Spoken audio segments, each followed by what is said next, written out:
Hello everybody, True here, bringing you another True Talk episode, and this one's been prompted by an achievement in Wolfenstein 2, the new Colossus.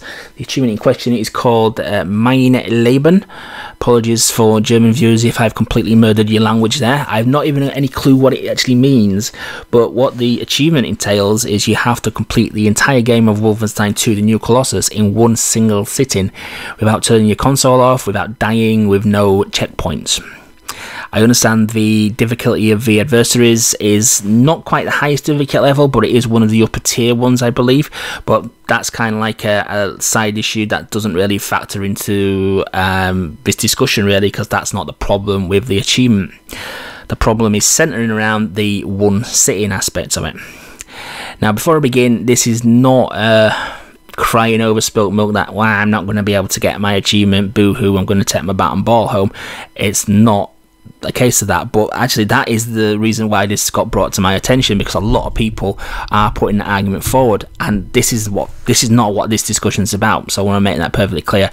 I couldn't care less about getting the completions. That boat sailed a long time with me now. If I'll play a game knowing I can't finish it or get all the achievements in it, I'm not bothered about that anymore. There was a period of time that I was, but that's gone from a few years ago now, especially with reviewing games. The amount of games on my tag now, which I've just played through once, just got a very minor amount of achievements, is quite a lot nowadays. So that's not, just want to make clear from the start of the video, this is not the point of it and the argument I'm putting forward. The argument I'm putting forward is the one sitting aspects of it. And I'm going to look at it at a couple of different points of view. Now, if I was talking from my perspective of a few years back, when my health was a lot better, playing a game which I've heard rumoured to take about 10 hours to complete in one sitting, I could probably do on a weekend. So if I'd sat there for 10 hours on a Saturday afternoon, I could probably do it. But then the recommendations, the video game recommendations, is that you don't play video games for that long in one sitting. So straight away, the achievement is really encouraging bad health.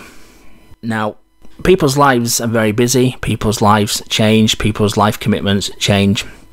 For somebody on a regular, doing a regular job, regular family life, come and sit a game for 10 hours is not going to be possible. You're going to be missing out on so much there, and I very much doubt most people's families would actually appreciate it. So there's that aspect of it. Now, I posted this originally on Twitter, and I've been having an interesting conversation with a friend of mine who I've spoken to for quite a number of years on Xbox Live called Bond. And we had kind of like a very friendly but kind of a little bit heated discussion about the topic, really. And he raised the valid point, well, you can pause the game and do it in a number of sessions. But then that's something you can probably validly do. I mean, I don't know if you can do that on the new Colossus, but if you can, that fair enough, that is an option that you can try it in that way. The downside to that is, though, why should you have to do that? Why should you have to leave your console on? Which, if you only can spend a very small amount of time, say a couple of hours, 3 hours in an evening, maybe away from your family commitments. If the game's 10 hours, that's going to take you 3 and a bit sittings. So you've got to leave your Xbox on for 3 days to attempt this achievement. That's not right, is it? I mean, that's not right in anybody's books. Not only are you wasting power, wasting energy, wasting resources, you're increasing your carbon footprint, you're also increasing your energy bill, and you're also having wear and tear on your console as well, because just having it on for that amount of time is probably not advised. They probably could cope with it, but you're not doing it any good, really. And even they do need rest when they're shut down. Then there's the argument, well, Xbox, you can shut the machine off and the game's still running. Well, yeah, you can do that, but the amount of times where you'll get an update or for some reason the game will mysteriously close down, that's probably not something somebody would want to do if going for this achievement, to be honest with you. But that's a argument about the infrastructure of the consoles. I'm not sure how PS4 works, but I'm sure it works on a similar kind of system there. So that's looking at the point of view from an able-bodied person. From an able-bodied person, it's going to be very difficult to get that amount of time to do it in one sitting. There's obviously the health ramifications for sitting static for that amount of time, and if you do take the break approach, you're leaving your console on for a very, very inadvisable amount of time, increasing and wasting energy, left, right, and centre. Now, looking at it from my current point of view, which is the way I'm seeing it at the moment. As I mentioned in the previous video and videos going back the years, I have a spinal condition which is not going to get any better. It prevents me now from enjoying my hobby to the extent that I used to. I can't sit in front of sit down and play a game for a very long amount of time. And probably get about an hour and a half, 2 hours if I'm very lucky on a good day, and then I've got to follow that by lots of stretching, lots of physiotherapy just to get back into a comfortable position so I can actually function for the rest of the day. Doesn't then allow me to immediately jump back on and do another hour and a half, because my tolerance for that day would have been severely diminished at that point, and there's just no point. So that's where I am really. And then I thought to myself, well, this one sitting aspects of it kind of removes my choice of going for this achievement if I wanted to.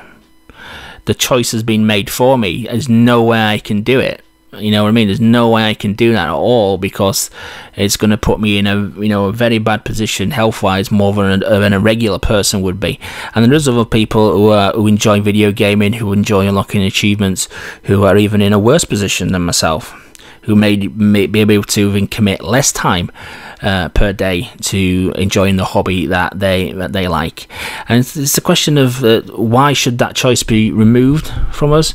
Surely when you're buying the game, you're buying the product as a whole thing, achievements and all, and everybody should have the option of being able to go for these achievements. And the achievements should be about skill. They shouldn't be about if you're physically able to get them for your physical well-being.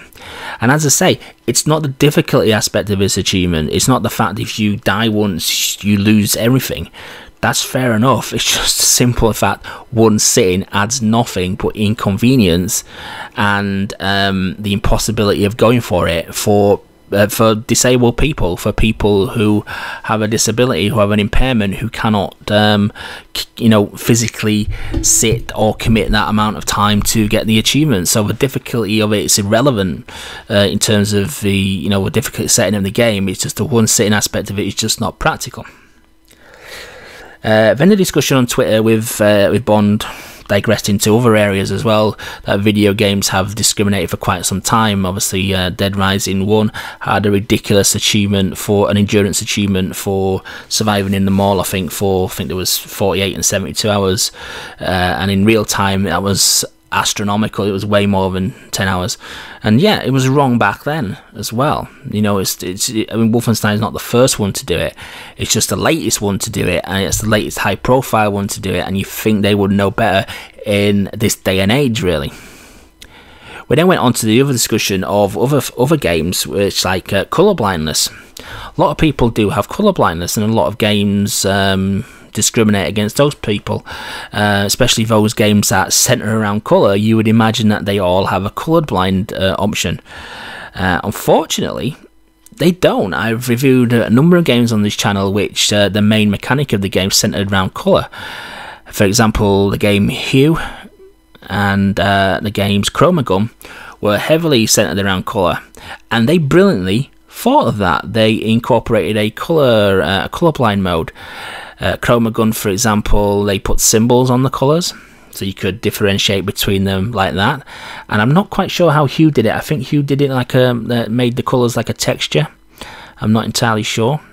But yeah, they had the option there. But on the flip side, a game which centered around colour as well, called Cube, spelt with a Q, that didn't.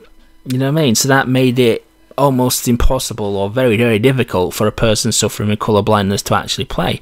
And I think more forethought needs to be put into all games, really, when it comes to designing them and setting things such as achievements. They really need some forward thinking of how to do these.